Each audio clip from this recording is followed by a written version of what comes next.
Jaya stared at the screen, her large silver eyes reflecting the blue glow of Earth as it rotated slowly.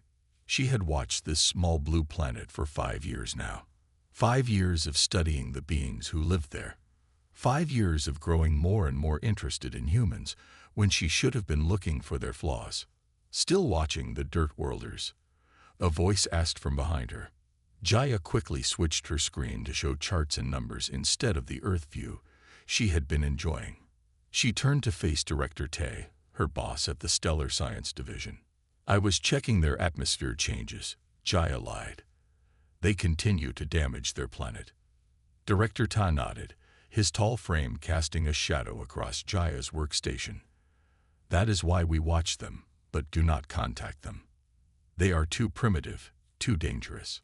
Jaya bit her lip, stopping herself from arguing. The Science Council had decided long ago that humans were too violent and unpredictable to join the Stellar Confederation. All 37 other space-traveling species agreed.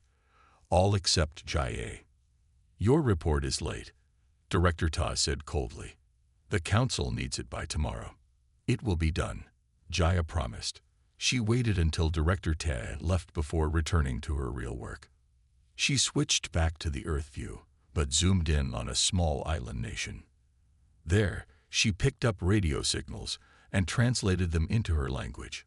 Music filled her private lab. Human music, so different from the perfect mathematical harmonies of her people. Human music had mistakes, surprises, feelings. Jaya closed her eyes and listened. Later that night, when the science tower was empty, Jaya entered her secret lab hidden behind a false wall in her office. Inside, she had collected human items, books, pictures, even some clothing. Things that her friend Sung had smuggled back from secret trips near Earth. Things that would get her in big trouble if found. "Computer, open my private files," Jaya said. The wall lit up with thousands of images. Humans laughing. Humans crying. Humans helping each other after disasters. Humans creating art. Humans dancing. "They are not what the Council says," Jaya whispered to herself. "They are not just violent. They are beautiful." She touched a screen showing a human family at a beach, their faces happy as they played in water. Jaya's people did not play. They did not laugh like this. Everything in the Confederation was ordered, perfect, and cold. Jaya sat down and began typing her real research. Asterisk humans show remarkable ability to form bonds outside their genetic groups. Unlike the Zril or the Madri, they adopt young that are not their own. They form friendships with other species on their planet. This suggests they could accept other intelligent life without the predicted fear or response asterisk. She worked through the night, writing what she really believed, not what the Council wanted to hear. When morning came, she saved her real report in her secret files. Then she wrote another report, the one Director Tay expected, the one that said humans were primitive and should be kept away from the stars. As she finished, her communication panel blinked. "Jaya, I have something for you." Sung's voice came through. "Found it in an abandoned Earth satellite. I think it's some kind of story device." Jaya smiled. "Bring it tonight. My lab is safe." After sending her official report, Jaya stood by her window, looking at the distant stars where Earth sat, too far to see with just her eyes. "They are ready to meet us," she said to herself, "and I think we need them more than they need us." She didn't know that at that very moment, Director Tai was reading her file, growing suspicious about her interest in humans. He had placed a spy program in her computer. He had seen what she was really writing, and he was already planning what to do about it. "You're late," Sung said when Jaya finally arrived at the meeting spot. It was a small maintenance room in the lower level of the science tower. Few people ever came here. "Sorry. Director Tai kept me after the meeting. He's watching me closely now." Jaya looked nervous as she checked to make sure they were alone. Sung was taller than Jaya, with the same silver skin but darker eyes. He worked on ships that traveled near the edges of Confederation space. This made him useful for Jaya's secret work. "Did you bring it?" Jaya asked quietly. Sung smiled and pulled a small box from his uniform pocket. Picked it up from an abandoned satellite. The humans didn't even notice our ship scanning their old equipment. Jaya opened the box carefully. Inside was a small flat device with a screen. A human tablet computer. Her eyes widened with excitement. "Does it still work?" she asked. "I charged it using our systems. It should work for a few days before needing power again." Jaya touched the screen, and it lit up with human words and pictures. "Thank you, Sung. This is perfect." "You're getting too deep into this, Jaya," Sung warned, his voice serious. "The council announced new rules yesterday. They're putting up more barriers around human space." Jaya looked up from the tablet. "What kind of barriers?" "Signal blockers, automated defense drones. They're calling it the Containment Initiative, to protect the cosmic order." Sung shook his head. "They're locking humans into their own solar system." "They can't do that," Jaya said, louder than she meant to. "Humans are about to develop faster than light travel. They deserve the chance to join the stars like every other species." "Not according to the council," Sung replied. "They say humans are too unpredictable, too emotional." Jaya carefully put the tablet into her bag. "That's exactly why they're special. They feel things deeply. They create amazing art and music because of those emotions." Sung put his hand on Jaya's shoulder. "Be careful, my friend. I hear things on my ship. People are starting to talk about you, about your interest in humans." "Let them talk," Jaya said, but her voice shook slightly. Later that night, Jaya sat in her hidden lab behind the false wall in her quarters. She had pushed aside the perfect, orderly furniture that all Confederation living spaces had. In this secret room, things were arranged more like human homes she had seen in pictures, slightly messy, personal, warm. The walls were covered with human art and photographs. Music played softly from speakers, and on her work table lay the new tablet, connected to her own computer systems. "Computer, extract all data from this device," she ordered. "Working," the computer replied. "Device contains personal images, music files, and text documents." Jaya watched as human family photos appeared on her screen. A small human family at what looked like a celebration. They were smiling, their arms around each other, so different from formal Confederation family portraits. She opened a text file and began to read a human story. It was about adventure and love, and taking risks. Confederation literature never included such things. It focused on order and logic and correct thinking. As she read through the night, Jaya added notes to her secret research. Humans value personal connection above efficiency. They choose mates based on emotional attachment rather than genetic compatibility. This creates strong social bonds that may explain their rapid development despite their technological limitations. Jaya didn't notice the small camera that had been hidden in the corner of her main room. She didn't know that Han, another researcher who had always disliked her, was watching and recording everything. She didn't know that her time was running out. Jaya knew something was wrong when she returned to her lab and found the door unlocked. Her heart beat fast as she slowly pushed the door open.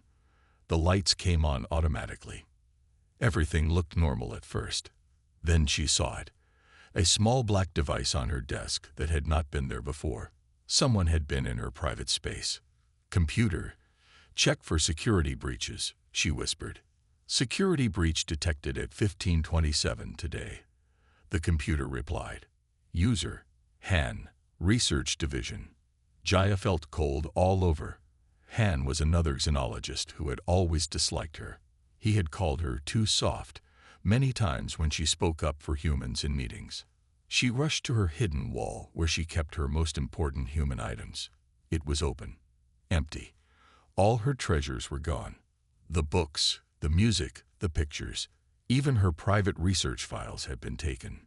The communication panel beeped loudly, making her jump. "Researcher Jaya," a stern voice said. "Report to the High Council chamber immediately." Jaya took a deep breath. This was it. She had been discovered. But she would not deny what she believed. She straightened her silver uniform and walked out with her head high. The council chamber was huge and cold. 12 tall chairs formed a half-circle where the most powerful members of the Stellar Confederation sat looking down at her. Their faces showed no emotion, as was proper for their species, but Jaya could feel their disapproval like a physical weight. Han stood to one side, looking pleased with himself. Next to him was a table with all her human items laid out like evidence at a crime scene. Researcher Jaya, the head counselor, spoke. His voice echoed in the large room. You are charged with species betrayal and dangerous research. How do you respond? Jaya looked at each council member before answering. I have studied humans honestly. My research shows they are ready for contact. They are not what we have been told. Whispers filled the room. No one expected her to admit it so openly. Researcher Han, the head counselor, said, Present your evidence. Han stepped forward. I found these items hidden in Jaya's private lab. He held up a human book. She has collected human artifacts against council law. She has written reports praising humans, calling them creative and worthy of friendship. He said these words like they were dirty. Worst of all, she has created messages meant to be sent to Earth. The council members looked shocked at this last part. Is this true? The head counselor asked Jaya. Were you planning to contact humans directly? Jaya stood straight. I was preparing for the day when we would finally stop hiding from them. They will reach the stars soon on their own.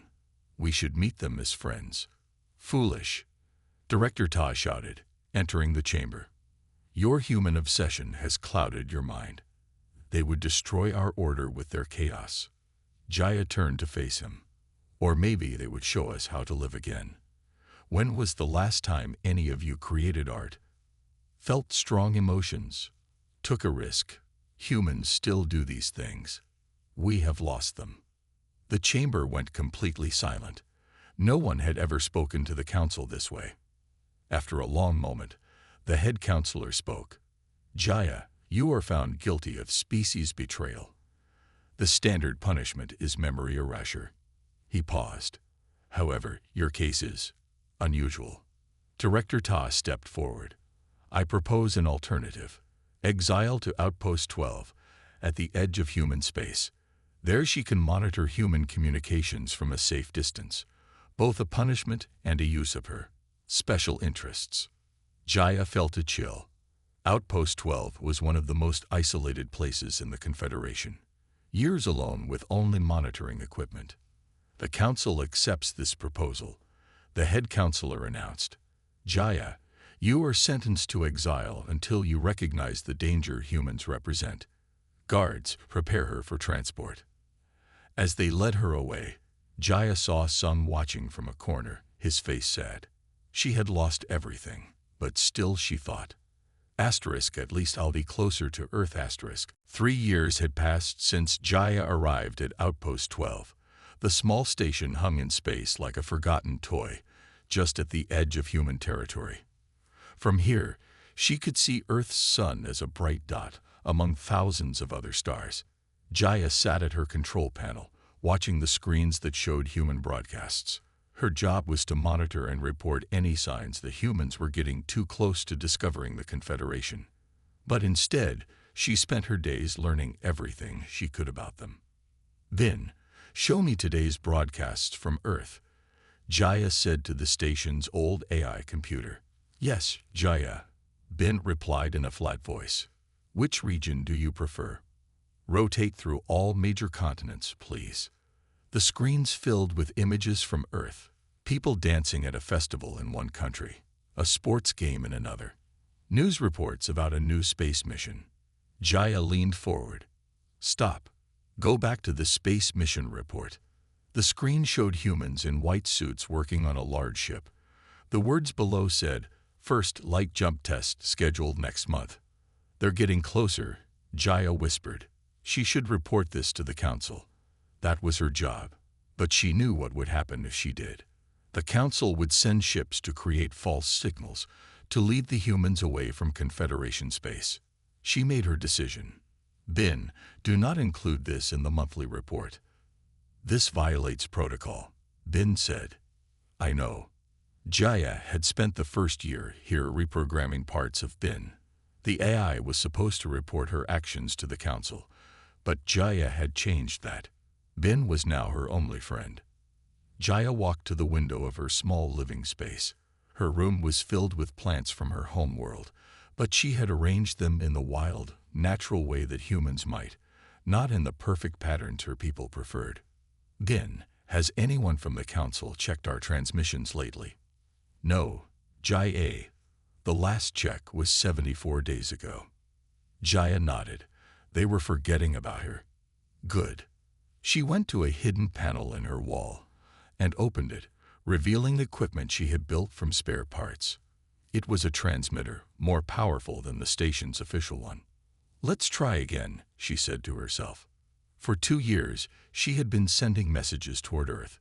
Simple math patterns at first, then basic language structures. Nothing that would frighten humans, but something their scientists might notice and recognize as artificial, as intelligent. She sent a new message, this one containing simple images, circles, squares, a basic map of star systems near Earth. One day, someone will answer, she told herself. Later that night, as Jaya slept, Bin's systems detected something new, a human ship moving faster than any before it. Its path would bring it near Outpost 12. Jaya's dreams were interrupted by Bin's alert tone. Jaya, unusual activity detected. Human vessel approaching our sector. She jumped up and ran to the control room, her heart beating fast. Show me, she ordered. On the screen, a small ship moved through space. It was not like the bulky, practical ships the Confederation built. This one had sleek lines, almost beautiful in its design. Very human. They've done it, Jaya whispered. They've figured out faster travel. The ship appears to be experiencing power fluctuations, Bin reported. Its course is unstable. Jaya watched as the ship drifted, clearly in trouble. Council rules were clear. No contact with humans under any circumstances. But as she watched the ship struggle, Jaya knew she couldn't just let them die. Bin, prepare to send a guidance signal, she said, and ready the docking bay. This violates primary directive. I know, Jaya interrupted. Do it anyway. As she prepared to help the human ship, Jaya felt afraid but also excited. After 3 years alone, she was about to meet a real human. She would finally see, face to face, the being she had defended for so long. Commander Do-hyun stared at the blinking red lights on his control panel. The Pathfinder, humanity's first experimental faster-than-light ship, was failing. What had started as a simple test jump had turned into a disaster when the engine core overheated. Mission Control, this is Pathfinder, he said into his radio. Engine failure. Position unknown. No response to restart attempts. Only static answered him. He was too far out.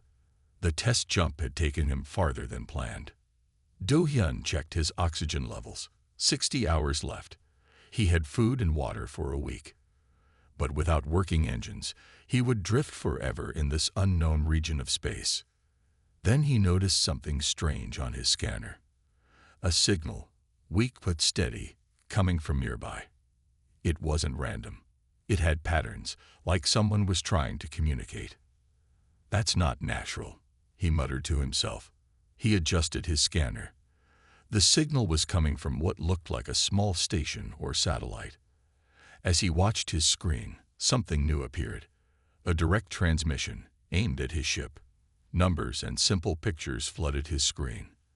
Then, to his shock, simple words in several Earth languages.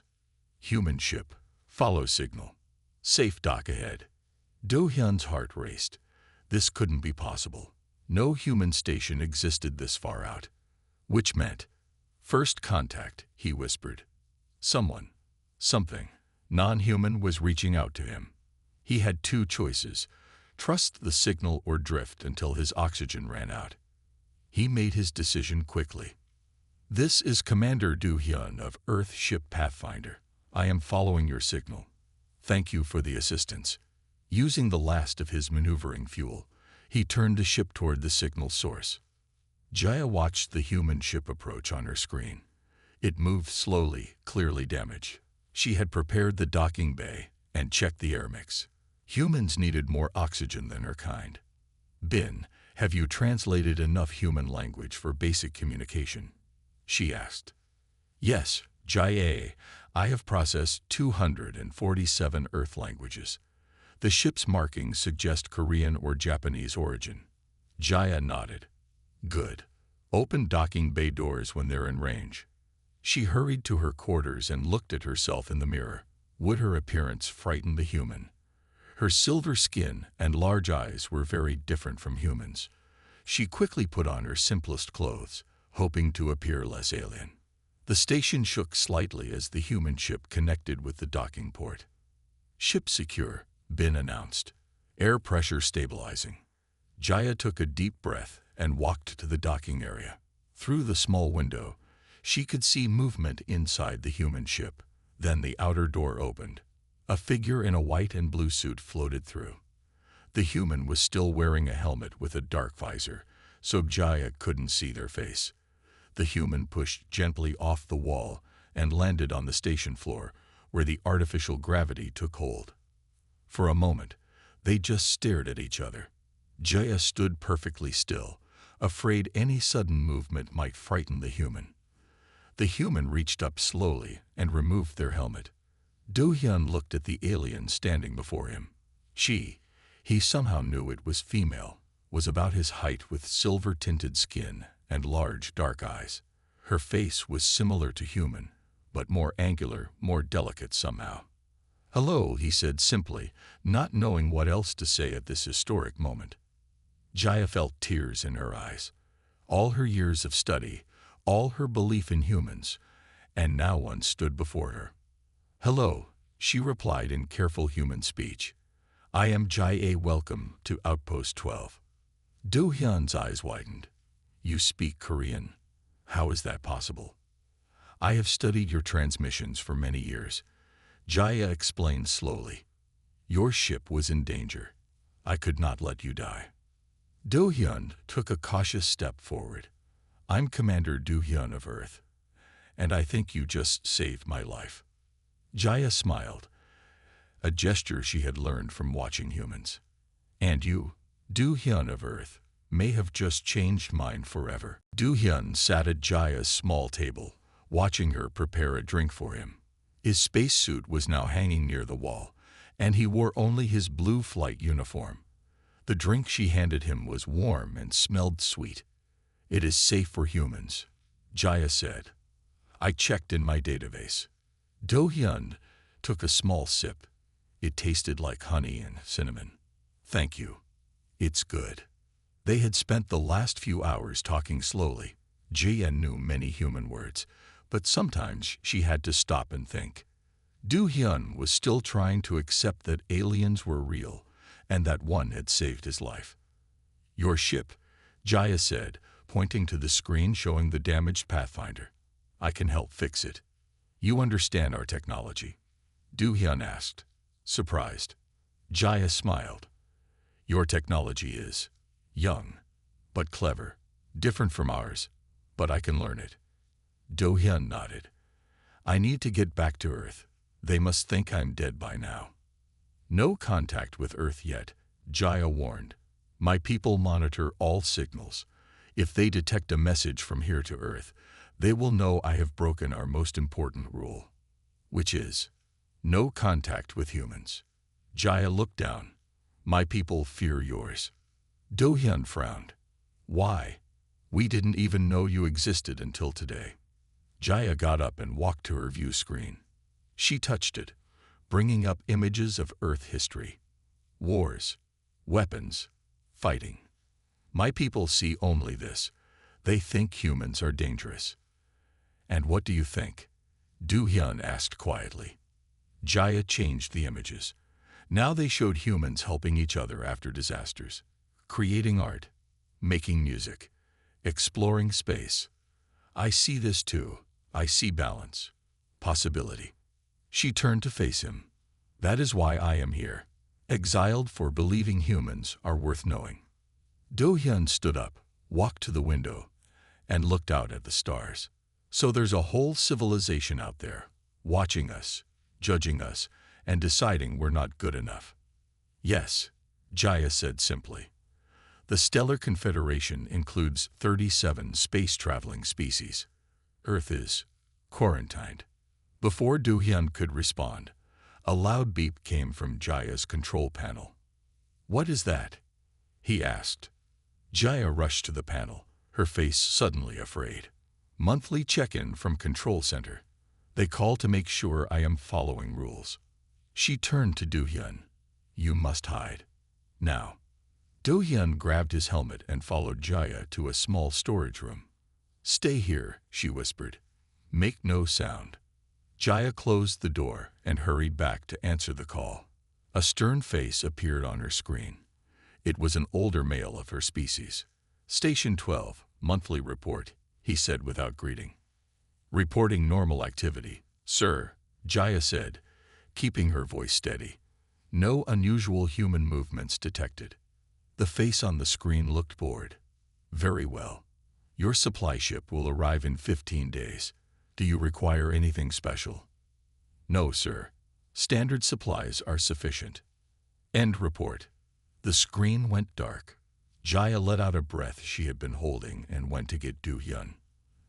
That was close, she said as he emerged from the storage room. We must be careful. In 2 weeks, a supply ship comes. By then, your ship must be fixed, and you must be gone. Do-hyun nodded. Then we better get started. They spent the next days working on the Pathfinder. Jaya learned human technology quickly, and Do-hyun was surprised by her clever solutions.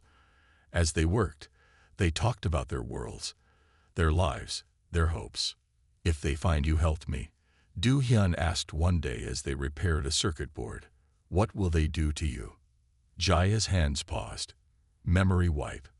Complete. I would forget you, forget Earth, forget everything I believe about humans.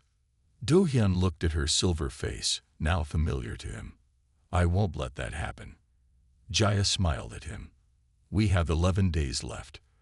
Let's fix your ship first, then we can worry about my future. What neither of them knew was that Director Ta had ordered the supply ship to leave early. It was already on its way, and it carried a full inspection team. The engine is fixed, Do-hyun said, wiping sweat from his face. We can leave tomorrow after the final checks. Jaya nodded, but her face looked sad. They had worked together for 10 days now. The Pathfinder was almost ready to fly again. Suddenly, Bin's voice came through the speakers. Jaya, emergency alert. Confederation ship approaching. Arrival in 40 minutes. Jaya's face went pale. No, the supply ship is not due for 5 more days. It is not the regular supply ship, Bin reported.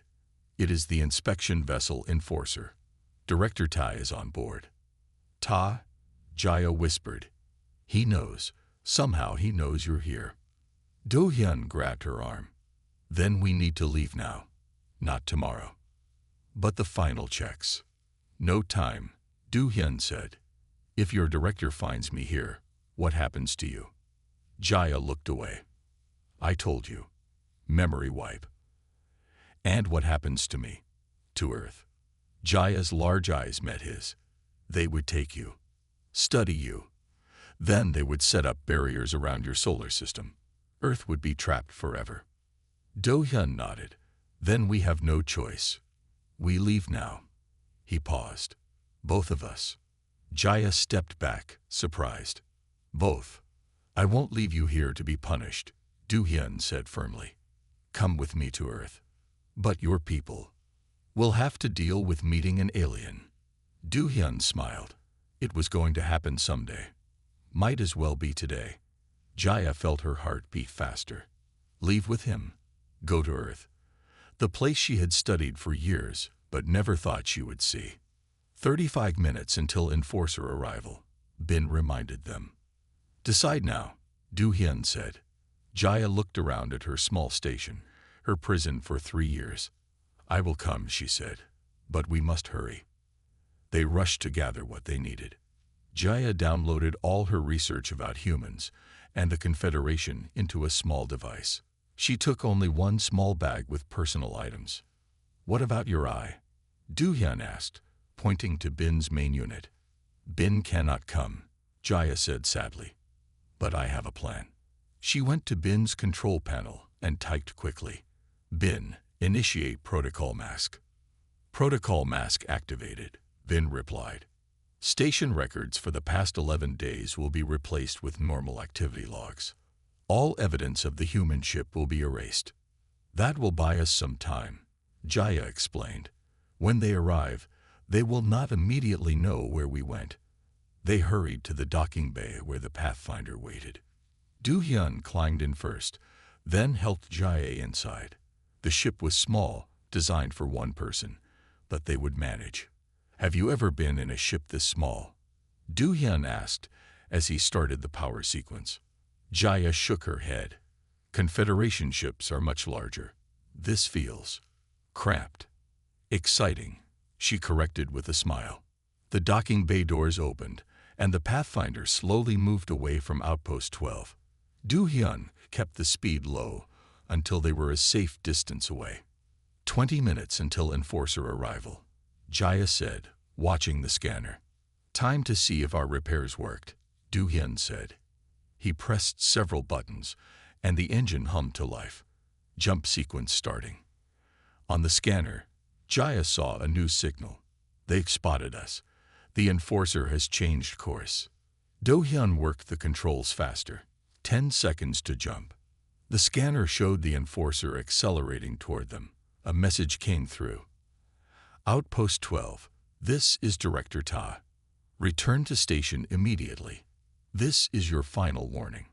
Jaya looked at Du Hyun. There was no going back now. Jump, Du Hyun shouted. The stars around them blurred as the Pathfinder leaped forward at impossible speed. The station, the Enforcer, and Jaya's old life vanished behind them.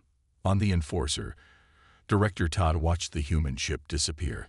His face showed no emotion, but inside he felt both anger and fear. Jia had taken her human research to Earth.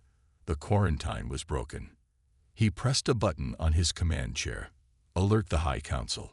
The situation has changed. We must prepare for contact with humans. The Pathfinder drifted silently in the purple mist of a nebula. Du Hyun had guided the ship here after their escape jump. It was a good hiding place while they decided what to do next. Will they find us here? Du Hyun asked, looking at the strange clouds outside the window. Jaya checked the scanners. Not easily. This nebula blocks many types of scans. They had been hiding for 2 days.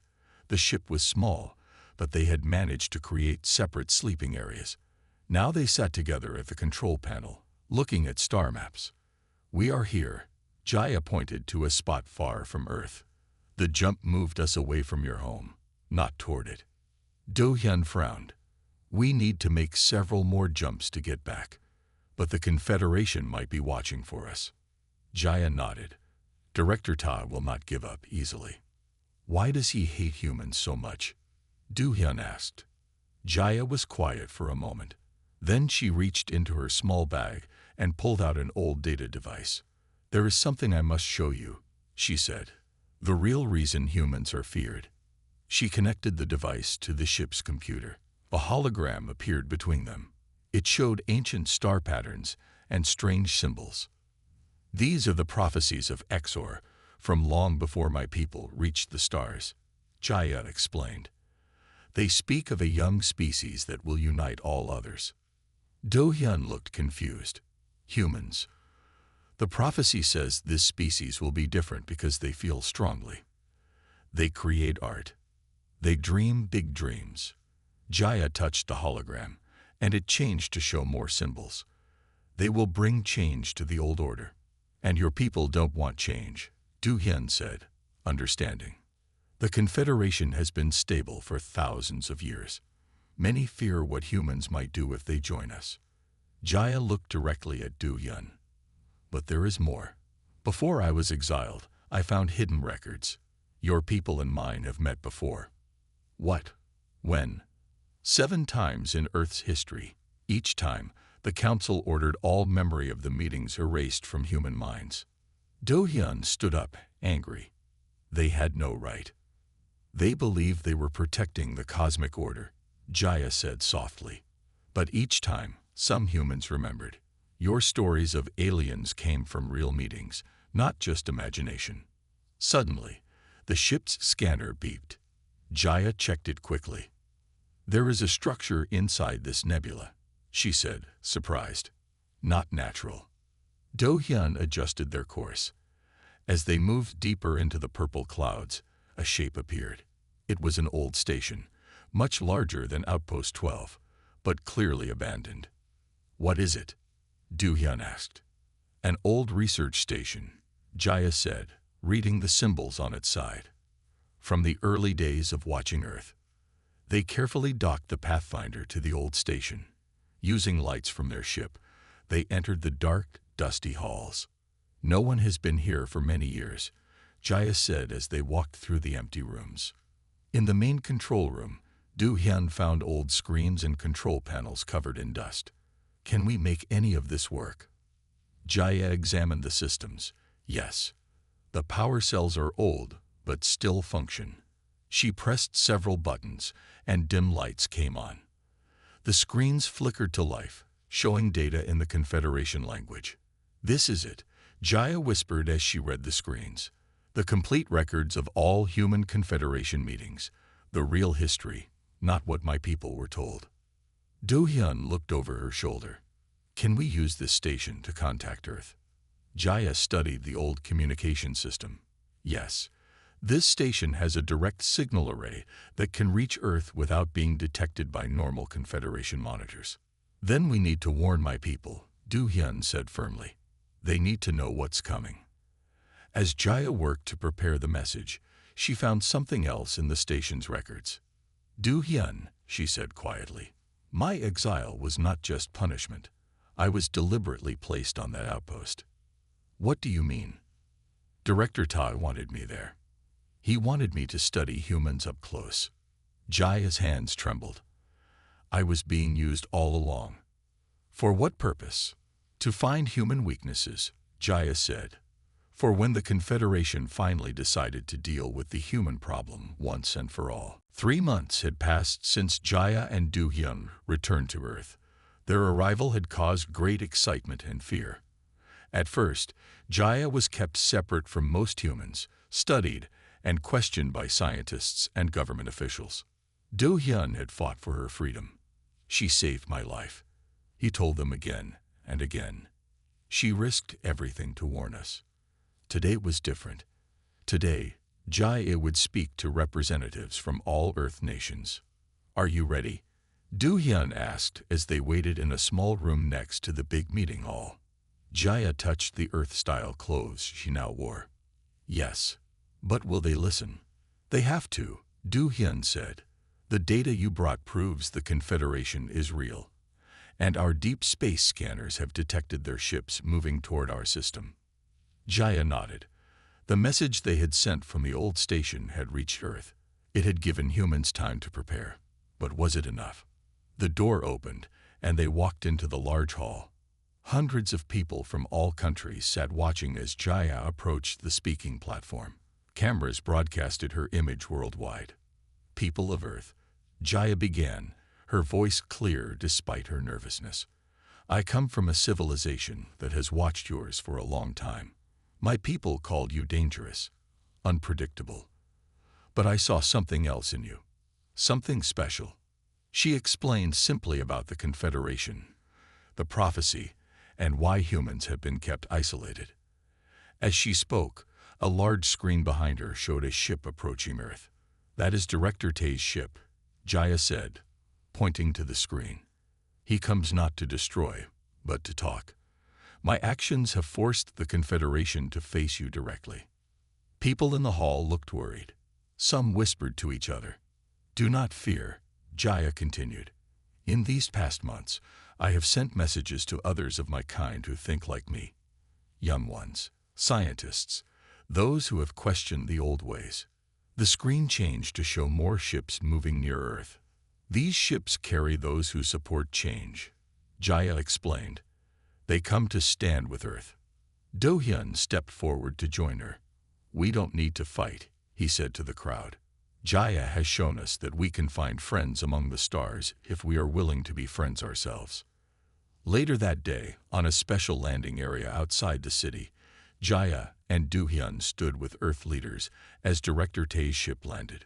The tall, silver-skinned figure who emerged looked much older than when Jaya had last seen him. You have created quite a problem, Jaya, Ta said in his own language, which Jaya translated for the humans. Not a problem, Jaya replied. An opportunity. Ta looked at the humans around him. The council has sent me to assess the situation. And what will you tell them? Jaya asked. Ta was quiet for a moment. That the time of separation is ending. That the prophecy cannot be stopped by hiding from it. Over the next weeks, more ships arrived, not just from the Confederation, but from other parts of Jaya's civilization. Young scientists eager to meet humans, leaders curious about Earth culture, artists interested in human creativity. Jaya and Do-hyun became the bridge between the two civilizations. They created the first cultural exchange program, helping humans and Confederation members understand each other. One evening, Jaya and Do-hyun stood on the roof of the new galactic embassy, looking at the stars. Do you miss your home? Do-hyun asked. Jaya shook her head. I was exiled for loving humans. Now I live among them. This is my home now. And what happens next? Do-hyun asked, taking her hand in his. Jaya smiled. We write a new story. Together. Above them, ships from Earth and the Confederation passed each other in the night sky, no longer separated by fear, but connected by understanding and the courage of two unlikely friends who had crossed the stars to bring their worlds together.